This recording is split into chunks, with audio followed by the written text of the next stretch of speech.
Zee 24 तास एक पाऊल पुढे. बाळासाहेब ठाकरेंचं म्हणाल तर मी त्यांना वडीलच मानत होते आणि ही सगळी मंडळी मला वडिलांसारखीच आहेत. कारण बाबासाहेब पुरंदरे किंवा आप्पा दांडेकरांकडनं मी संस्कृत कसं बोलावं, कसं गावं हे मी त्यांच्याकडनं शिकले. आणि आप्पा मला अनेक वेळा पत्र पण लिहायचे किंवा मला फोन करून माझ्याशी बोलायचे. आप्पांचं आणि माझं खूपच चांगलं होतं. त्यात आणि एक व्यक्ती अशी होती म्हणजे भालजी पेंढारकर. तेही मला मुलगीच मानायचे आणि माझ्यावर अतिशय प्रेम करायचे. त्यांच्याकडनंही मला खूप शिकायला मिळालं दांडेकरांकडनं. आणि मला असं वाटतं की ज्या वेळेला मी बाबासाहेब पुरंदरेंना भेटते किंवा ते माझ्याशी बोलतात, ते माझ्याशी बोलताना अतिशय आदराने वगैरे असं बोलतात. तर मी बाबांना अनेक वेळा सांगितलंय की तुम्ही माझ्याशी असं बोलू नका. मी त्या महाराष्ट्राच्या हिताचा जेव्हा विषय निघाला आणि बाळासाहेबांनी आपल्याला साथ घातली किंवा आपण बाळासाहेबांना साथ घातली, असं काही आठवतंय का आपल्याला? मी खरं सांगू ते या विषयावरती कमी बोलायचे माझ्याशी.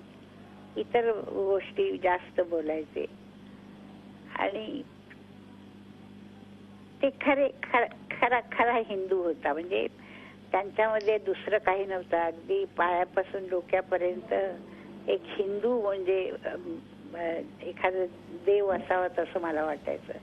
त्यांच्यामध्ये दुसऱ्या आणि काही मी गोष्टी पाहिल्या नाहीत. म्हणजे मला स्वतःला असं जे आठवतं, मी जितक्या वेळा भेटले त्यांना तितक्या वेळा मला असंच वाटायचं की आपण एखाद्या मंदिरात आलो आणि देवाचं दर्शन घेतो आणि त्याच्याशी आपण बोलतो असं मला वाटायचं. बाळासाहेबांबद्दल काय सांगू तुम्हाला, मी खूपच माझे त्यांचे अतिशय चांगले संबंध होते. लता दीदी, तुमच्या या कडव्या हिंदुत्व निष्ठेविषयी आपण बोलतोय. स्वातंत्र्यवीर सावरकर आणि बाळासाहेब ठाकरे ही दोन महान व्यक्तिमत्व आपण पाहिलीत. कडव्या हिंदुत्व निष्ठेविषयी आपण त्यांच्या बोलत होतो. आपल्या सोबत आहेत.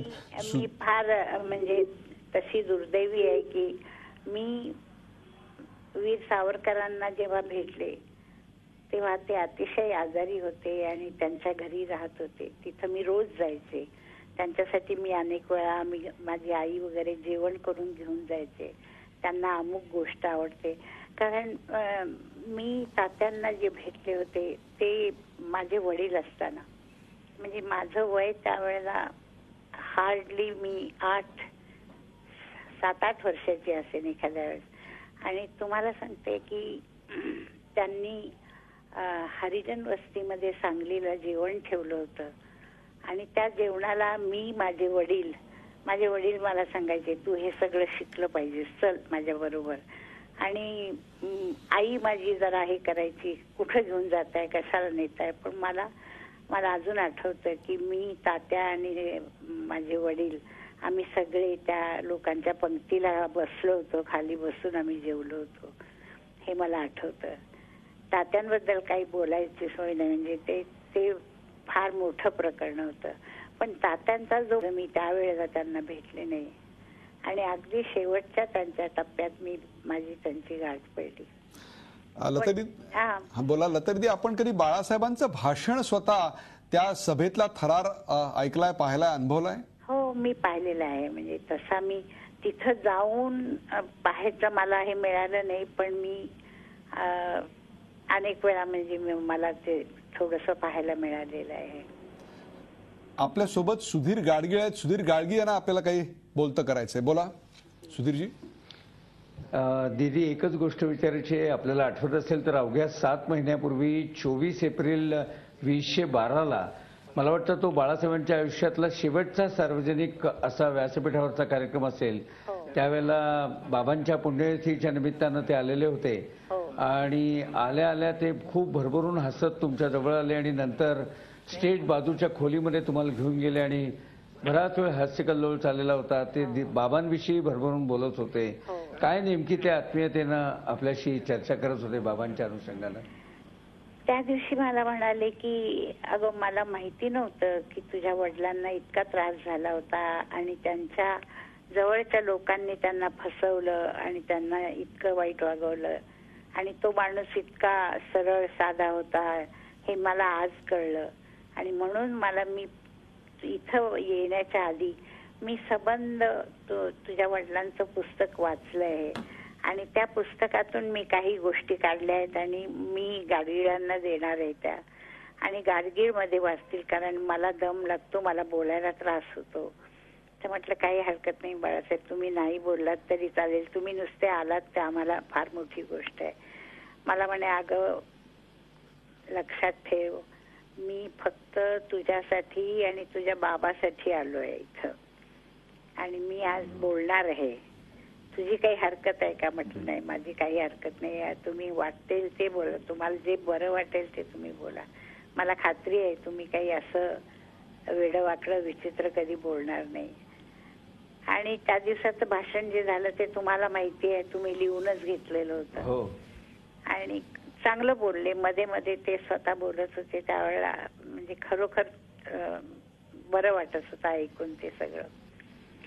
हा म्हणजे मी भाग्यवान आहे या बाबतीत की ते आले एप्रिलला 24 एप्रिलला आणि त्यांनी त्या दिवसाचा कार्यक्रम केला. त्यानंतर मला वाटतं त्यांचं नाही कुठं झालं भाषण ते गेले नाहीत. आणि दीदी हा शेवटचाच कार्यक्रम होता त्यांचा.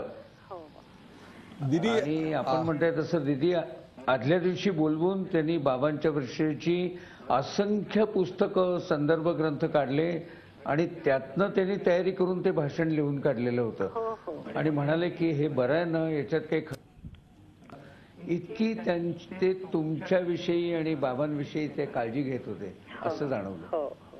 लता दीदी आणखीन एक धागा मला इथे आपल्याला बोलता करायचा आहे तो म्हणजे क्रिकेट प्रेम. आपण आणि बाळासाहेब हे दोघंही प्रचंड मोठे क्रिकेट प्रेमी आहात आणि त्या क्रिकेट प्रेमाविषयी त्या क्रिकेटपटूंविषयी म्हणजे तुम्ही गॅरी सोबर्स पासूनचा ते अगदी सचिन तेंडुलकर पर्यंतचा काळ पाहिला आहे. कधी बाळासाहेबांची क्रिकेटवर चर्चा आपली झालेली आहे गप्पा मारलेल्या आहेत कधी एकत्र क्रिकेटचे सामने वानखेडेला किंवा ब्रेबॉनला आपण पाहिलेले आहेत? नाही मी त्यांच्या बरोबर असे सामने पाहिलेले नाहीत पण ते कधी कधी कधी बोलायचे की हा काय खेळतो ग तो बरा खेळत नाहीये पण अमुक अमुक एक असा क्रिकेटर आहे तो पहा कसा खेळतो. हे मला त्यांनी अनेक वेळा सांगितलं आणि थोडेसे तुम्हाला माहित आहे थोडे नाही स्पष्ट वक्ते होते ते की त्यांना जे बरं वाटायचं ते बरं बोलायचे आणि जे आवडायचं नाही ते पटकन सांगायचे की नाही मला हे आवडलं नाही. पण माझ्या कुठल्या क्रिकेटर बद्दल त्यांनी असं कोणाला क्रिटिसाइज केलेलं मी कधी ऐकलं नाही. माझ्या बाबतीत एक दोन गोष्टी मला ज्या आठवतात त्या अशा आठवतात की आम्हाला लहानपणापासून एक सवय झाली आहे हिंदी बोलायला लागलो की बॉम्बई मराठी वगैरे बोलताना बॉम्बे हा असा शब्द येतो. तर माझ्या तोंडातून अनेक वेळा त्यांच्या समोर असं जायचं की बॉम्बेला आल्यापासूनच मला थांबवायचे आणि मला सांगायचे बॉम्बे नाही मुंबई म्हणा असं मला सांगितलेलं आठवतं. जय महाराष्ट्र मला म्हणायचे नेहमी. फोनवर आले म्हणजे मी अनेक वेळा त्यांना फोन करायचे आणि फोनवरती मग मला हेच सांगायचे ते अगं मला दम लागतो ग काय करू दम लागल्यामुळे बोलता येत नाही त्रास होतो कुठं जावं असं वाटत नाही त्यामुळे असं मला अनेक वेळा त्यांनी सांगितलं. एक दोन दिवसाआड त्यांचा मला फोन यायचा किंवा मी त्यांना फोन करायचे आणि मला हेच सांगायचे की तू ये बस माझ्याबरोबर बोल माझ्यासाठी चहा मागवायचे तुला तो पुदिनाचा चहा आवडतो ना अरे थापा चहा घेऊन ये दीदींसाठी. अशा तऱ्हेने माझं त्यांचं तुम्हाला सांगते की जसं एखादं लहान मुलं असावं आणि त्याच्या वडिलांनी त्याच्याशी बोलावं असंच ते माझ्याशी बोलायचे. झी 24 तास एक पाऊल पुढे.